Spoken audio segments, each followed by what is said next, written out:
இன்னைக்கு வந்து நம்ம பார்க்க போகிறது மணத்தக்காளி கீரையில் ஒரு துவையலுங்க. அதுக்கு வந்து மாண்டி போட்டிருக்கேன். அதில் ஒரு ஸ்பூன் எண்ணெய் போட்டிருக்கேன். 10 பல்லு பூண்டு,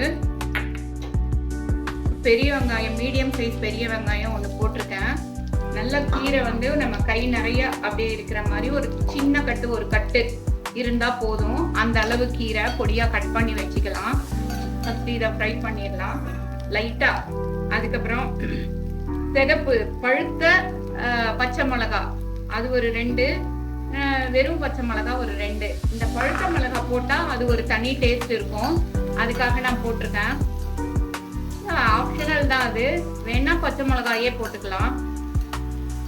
அதுக்கப்புறம் இந்த மணத்தக்காளி கீரை அதையும் போட்டுடலாம்.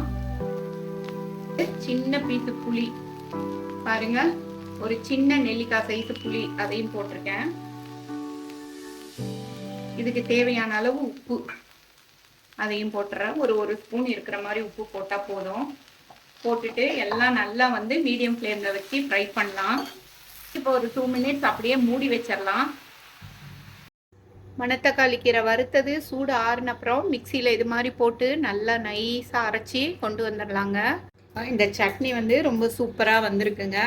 இதுக்கு வந்து நல்லெண்ணெய் தாளிச்சாதான் நல்லாயிருக்கும். நல்லெண்ணெயில் கடுகு போட்டு அதில் சுட சுட ஊற்றிட்டோம்னா ஒரு சூப்பரான துவையல் ரெடி. சூடு சாதத்துக்கு, இட்லி, தோசை எல்லாத்துக்குமே இது செட் ஆகுங்க. ரொம்ப நல்லாயிருக்கும். தேங்க்ஸ் ஃபார் வாட்சிங் அவர் கிராண்ட்மாஸ் கிச்சன்.